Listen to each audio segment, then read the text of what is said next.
ನನ್ನ ಪ್ರಕಾರ ನಾನು ಫಸ್ಟ್ ಹೀರೋ ಅಂತ ನೋಡಿರೋದು, ನನ್ನ ಕಣ್ಣು ಎದುರುಗಡೆ ನಾನು ಸೂಪರ್ ಹೀರೋ ಅಂತ ನೋಡಿರೋದು ಲವ್ಲಿ ಸ್ಟಾರ್ ಪ್ರೇಮ್ ಸರ್ನ. ಅವ್ರದ್ದು ಒಂದು ಹೊಂಗನಸು ಅಂತ ಸಿನಿಮಾ ಅನ್ಸುತ್ತೆ. ಅದನ್ನ ನೋಡಿ ಅವ್ರ ಹತ್ರ ಒಂದು ಆಟೋಗ್ರಾಫ್ ಹಾಕೊಂಬಂದು ಅವ್ರು ಒಂದ್ ದೊಡ್ಡ ನಿಮ್ಮ ಪ್ರೀತಿಯ ನೆನಪಿರೋ ಪ್ರೇಮ್ ಅಂತ ಹಾಕಿದ್ರು.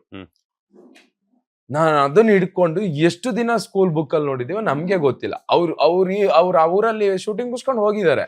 ಒಂದಿನ ಸ್ಕೂಲಲ್ಲಿ ಹಿಂಗ್ ಹೋಗೋಷ್ಟೊತ್ತಿಗೆ ಕಡ್ದಾಳ್ ಅಂತ ಆ ಊರಲ್ಲಿ ಶೂಟ್ ಮಾಡ್ತಾ ಇದ್ರು. ಅದನ್ನ ನೋಡ್ಕೊಂಡು ಅವ್ರು ಅದನ್ನೇ ಎಷ್ಟು ದಿನ ಫೀಲ್ ಮಾಡಿದೀವಿ. ನಮ್ ಸ್ಕೂಲಲ್ಲೇ ಒಂದ್ ಯಾವ್ದೋ ಮೂವಿ ಜೋಕಾಲಿ ಅಂತ, ಈಗ ಕೆರೆ ಬೇಟೆ ಮಾಡಿದ್ರಲ್ಲ ಅವ್ರದ್ದು ಆ ಹೀರೋದು. ಸೊ ಜೋಕಾಲಿ ಅಂತ ಒಂದ್ ಸಿನಿಮಾ ಅದು ಶೂಟ್ ಆಗ್ತಾ ಇತ್ತು. ಆ ಶೂಟ್ ಅಲ್ಲಿ ಹೀರೋ ಬರ್ತಾ ಇರ್ತಾರೆ, ನಾವೆಲ್ಲ ಸೈಕಲ್ ಎಲ್ಲ ನೀವ್ ಹೀರೋ ಫ್ರೆಂಡ್ಸು ಅಂತ ಎಲ್ಲ ಫುಲ್ ಹೇಳಿದ್ರು.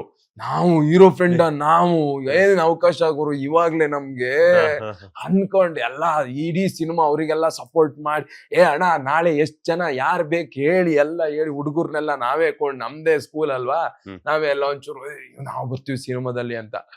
ಸಿನಿಮಾ ರಿಲೀಸ್ ಆದ್ರ ಮೇಲೆ ಗೊತ್ತಾಯ್ತು, ಆಮೇಲೆ ಇಂಡಸ್ಟ್ರಿ ಮೇಲೆ ಗೊತ್ತಾಯ್ತು ಅಲ್ಲಿ ಜೂನಿಯರ್ ಆರ್ಟಿಸ್ಟ್ ತರ ಅಂದ್ರೆ ಹಿಂದ್ಗಡೆ ಜೂನಿಯರ್ ಆರ್ಟಿಸ್ಟ್ ಆ ತರ ಏನೋ ಬೇರೆಯವ್ರು ಬೇಜಾರಾಗೋದು ಏನ್ ಬೇಡ.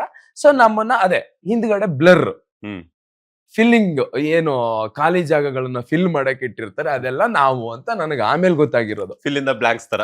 Filling the blank. ಥಿಯೇಟರ್ ಅಲ್ಲಿ ನಮ್ಮ ಮನೆ ನಾವೆಲ್ಲ ಹೋಗಿದ್ವಿ, ಈ ಪಿಕ್ಚರ್ ಅಲ್ಲಿ ಬರ್ತೀವಿ, ಈ ಪಿಕ್ಚರ್ ಎಲ್ಲೂ ಕಾಣಿಸ್ತಾನೆ ಇಲ್ಲ, ಹಿಂಗ್ ಹುಡುಕಿದ್ರು ನಾವು ಕಾಣಿಸಲ್ಲ. ಅಯ್ಯೋ, ಅಂದ್ರೆ ಸಿನಿಮಾ ಅನ್ನೋದು ಬೇರೆ ಜಗತ್ತು.